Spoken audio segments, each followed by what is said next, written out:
எல்லாருக்கும் வணக்கம். இன்னைக்கு அளவையில கருதல் அப்படின்னா என்னன்னு பார்க்கலாம். கருதல் அப்படிங்கிறதோட இன்னொரு பேர் என்ன அப்படின்னா அனுமானம்.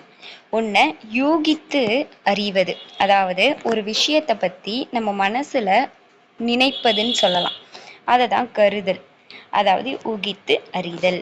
இந்த கருதல்ல 2 வகை இருக்கு. அதுதான் சுவார்த்தனுமானம், பரார்த்தனுமானம் அப்படின்ட்டு. சுவார்த்தனுமானம் அப்படிங்கிறது தன் பொருட்டு வருவது சுவார்த்த அனுமானம். பிறர் பொருட்டு அறிவது பிரார்த்தனுமானம். அதாவது தான் ஒரு விஷயத்தை கற்பனை செய்து அறிவது சுவார்த்தனுமானம் அப்படின்னு சொல்லப்படும். பரார்த்தனுமானம் அப்படிங்கிறது பிறர் ஒன்று சொல்லி அதை நான் என் மனசுல கற்பனை செஞ்சு நான் கருதுறேன் அந்த விஷயத்த அப்படின்னா அது பிரார்த்தனுமானம் அப்படின்னு சொல்லிட்டு சொல்லப்படுது. இதுல என்ன சொல்லியிருக்காங்க அப்படின்னா, காண்டலை கொண்டு வேற ஒரு உண்மையை கண்டறிகிற அளவை தான் இந்த கருதல் சொல்லியிருக்காங்க. ஆமா தானே, நான் ஒரு விஷயத்த அறியறேன், மனசுல கன்சிடர் பண்றேன், அதுதான் கருதல். அப்போ அதுக்கு துணையா இருப்பது காண்டல். நம்ம போன வீடியோல பார்த்திருந்தோம், காண்டல் அப்படிங்கிறது மெய்ஞானத்தை அறிவதற்கான சான்று அப்படின்ட்டு.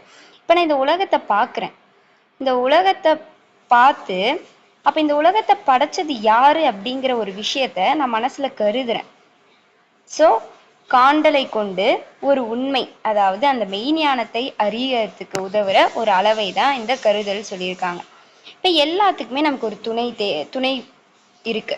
எப்படி சொல்றோம் அப்படின்னா, இப்போ ஒரு லென்த் நம்ம தெரிஞ்சுக்கிறோம் அப்படின்னா அதை மெஷர் பண்றதுக்குன்ட்டு ஒரு அளவுகோல், ஒரு ஸ்கேல் அந்த மாதிரி இருக்க மாதிரி கருதல் அப்படிங்கிற ஒரு விஷயத்துக்கு நமக்கு துணை குறிப்பா என்ன இருக்குன்னு பார்த்தோன்னா ஏது பக்கம் அப்படின்னு சொல்லிட்டு 2 விஷயத்த சொல்லியிருக்காங்க.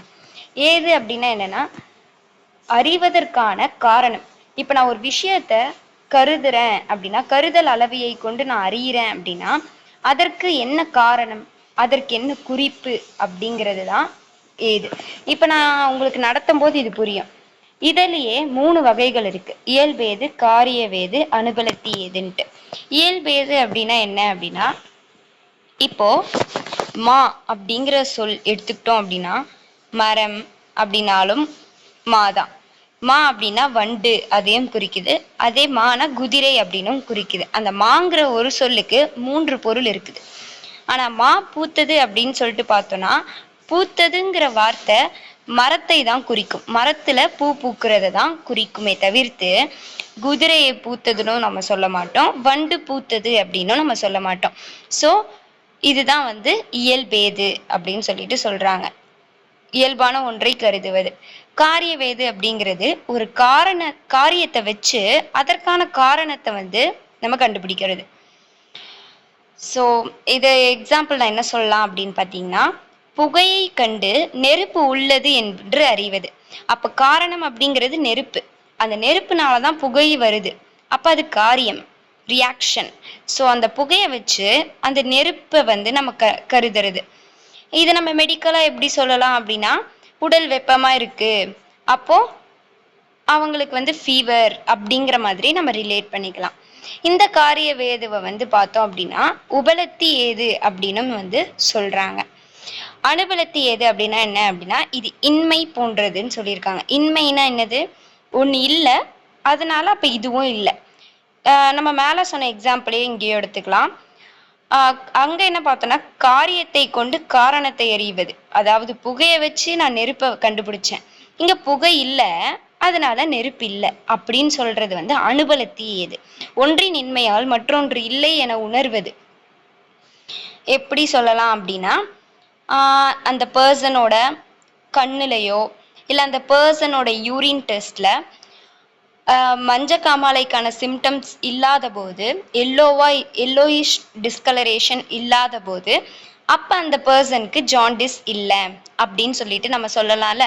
ஸோ ஒன்று இல்லாததுனால நம்ம அது இல்லை, அந்த நோயின் குறிகுணங்கள் இல்லாமையால் அந்நோய் இல்லை அப்படின்னு சொல்லப்படுவது அனுபலத்தியது. இங்க என்ன எக்ஸாம்பிள் கொடுத்துருக்காங்கன்னா, கோடை இல்லையேல் வெப்பமை இல்லை, அது வெயில் காலம் இல்லை அதனால அந்த வெப்பமானது இல்லை அப்படின்னு சொல்லிட்டு சொல்லியிருக்காங்க.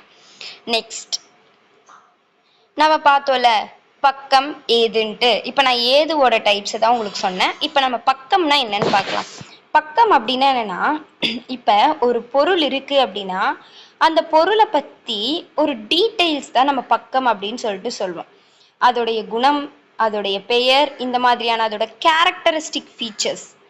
இப்போ ஃபார் எக்ஸாம்பிள் ஒரு பர்சன் எடுத்துக்கிறோன்னா, அவங்க அவங்க அப்பா பேர், அவங்க எங்கேருந்து வராங்க, இந்த மாதிரி ஒரு கம்ப்ளீட் டீட்டெயில்ஸ், அவங்களுக்கு என்ன கேரக்டர் இருக்கும், அவங்களுக்கு என்ன இருக்காது, என்ன பிடிக்கும் பிடிக்காதுன்னு ஒரு பர்சனை டிஸ்கிரைப் பண்ணுற மாதிரி ஒரு பொருளை பற்றின டிஸ்கிரிப்ஷன் தான் பக்கம் அப்படின்னு சொல்லிட்டு சொல்லுவாங்க. இதுலேயே ஒரு பொருளோட இதில் வந்து பார்த்தோம் அப்படின்னா பக்கம், விபக்கம், சுபக்கம் இது எல்லாத்தையும் வச்சு நம்ம ஒரு பொருளை அறிவது வந்து ரொம்ப முக்கியம் சொல்றாங்க. பக்கம்னா என்ன, விபக்கம்னா என்ன, சுபக்கம்னா என்ன அப்படின்னு பார்த்தா இதெல்லாம் நம்ம ஒரு பொருளை அறியும் போது நம்ம கன்சிடர் பண்ண வேண்டிய ஒரு கிரைட்டேரியான்னு சொல்லலாம். இப்போ அது ஒரு நான் எக்ஸாம்பிளோட சொல்றேன். இப்போ நெருப்பு எரியுது அப்படின்னா பக்கம் அப்படின்னா அந்த நெருப்பு, அதுக்கு ஒரு பெயர் இருக்குல்ல, அந்த ஃபயருக்கு நெருப்புன்னு ஒரு பெயர் இருக்கு. அந்த பெயர் தான் பக்கம், அந்த பொருள் பெயர், அந்த பொருளின் பெயர். சுபக்கம் அப்படின்னா என்னன்னா அந்த நம்ம கன்சிடர் பண்ண பொருளுக்கு இருக்கிற குணம். அப்ப நெருப்புன்னு நமக்கு பேர் வச்சிருக்க ஒரு பொருளுக்கு என்ன கேரக்டர் இருக்கும், என்ன குணம், சுடுமா, ரெட் கலர்ல இருக்குமா, அப்போ அதுதான் அதோடைய சுபக்கம். விபக்கம் அப்படின்னா அதுக்கு இல்லாத குணம், அப்ப அதுக்கு என்ன இருக்காது, அது எப்பயும் நமக்கு ஹீட்டை தான் கொடுக்கும், என்னைக்குமே குளிர்ச்சியை தராது. அப்ப அதுக்கு இல்லாத ஒரு குணத்தை நம்ம விபக்கம் அப்படின்னு சொல்லிட்டு சொல்லுவோம். ஸோ ஒரு விஷயத்தை அறியும் போது அது என்ன, அதற்கு என்ன குணம் இருக்கு, அதற்கு என்ன குணம் இல்லை அப்படின்னு நம்ம அறியறோம் இல்லையா, அதுதான் வந்து என்ன அப்படின்னு சொல்லிட்டு பார்த்தோம்னா பக்கம். நம்ம அறிவதற்கு நமக்கு துணையா ஒரு குறிப்பு இருந்திருக்கும் இல்லையா, ஒரு ஹிண்ட், அதுதான் ஏது, காரணம் அல்லது குறிப்பு அப்படின்னு சொல்லிட்டு சொல்லுவாங்க. நெக்ஸ்ட் வகைகள். வகைகள் பார்த்தோம் அப்படின்னா பிரார்த்தனுமானம், ஸ்வார்த்தனுமானம் ரெண்டு இருக்குன்னு நான் சொன்னேன் முன்னாடியே. அதாவது தன் பொருட்டறிவது, பிறர் பொருட்டறிவது. தான் தானால் கன்சிடர் பண்றது, பிறர் சொல்லி அதை நான் கன்சிடர் பண்ணி அறியறது. இது மட்டும் இல்லாம கருதல்லே மேலும் 3 டைப்ஸ் இருக்கு. பிரத்யட்ச அனுமானம், அனுமான அனுமானம், ஆகம அனுமானம். பிரத்யட்ச அனுமானம்னா என்னது, பிரத்யட்சம் அப்படிங்கிறது வந்து காண்டலுடைய இன்னொரு பேர். ஸோ கண்ணால பார்த்து பின்பு நான் கருதல் அளவியை கொண்டு அறிவது, அதான் பிரத்யட்ச அனுமானம் அப்படின்றது. அனுமான அனுமானம் அப்படிங்கிறது கருதலாலேயே அறியறது. ஆகம அனுமானம் அப்படிங்கிறது ஒன்றை படிச்சு அதுக்கப்புறமா நான் அதை அறியறது, நூல்கள் இதை படிச்சு. இதுக்கு நம்ம எக்ஸாம்பிள் சூப்பரா நான் இங்க உங்களுக்கு சொல்லியிருப்பேன். என்னன்னா காண்டலால் அறிவது, அதுதான் பிரத்யட்ச அனுமானம் சொன்னாங்களா. அப்போ இப்ப பாருங்க, ஒரு பூவை பார்த்து அதை நம்ம ஸ்மெல் பண்றோம், அதுக்கப்புறமா இன்னொரு நாள் வந்து அந்த பூவோட ஸ்மெல்லை வச்சே அது இந்த பூ தான் அப்படிங்கிறது வந்து நமக்கு தெரியும். இப்ப மல்லிப்பூவை பார்த்து நான் ஸ்மெல் பண்றேன், இன்னொரு நாள் அந்த மல்லிப்பூவோட ஸ்மெல்லை வச்சே இது மல்லிப்பூவோட ஸ்மெல்லுன்னு என்னால சொல்ல முடியும், அந்த மல்லிப்பூ என்னோட நினைவுல வரும். ஸோ இதுதான் வந்து காண்டலால் அறிவது, பிரத்யட்ச அனுமானம். அனுமான அனுமானம் அப்படிங்கிறது கருதலால் அறியறது. இப்போ ஒருத்தர் நல்லா நம்ம முன்னாடி வந்து டான்ஸ் ஆடுறாங்க, இல்லை நல்லா வந்து பேசுறாங்க அப்படின்னா அப்ப அவங்களுக்கு அந்த திறமை இருக்கு அப்படின்ட்டு நம்ம சொல்லுவோம் இல்லையா.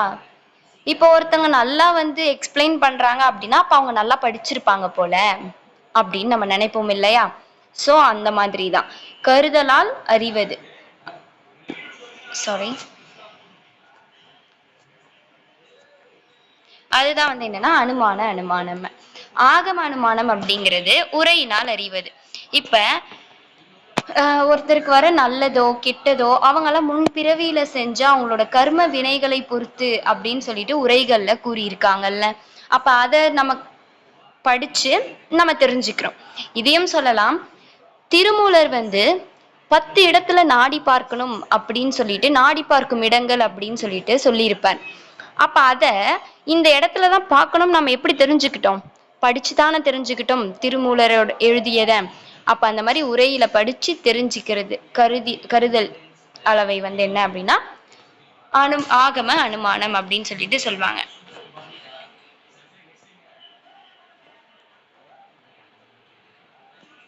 நெக்ஸ்ட் வீடியோல உரை பார்க்கலாம். தேங்க்யூ.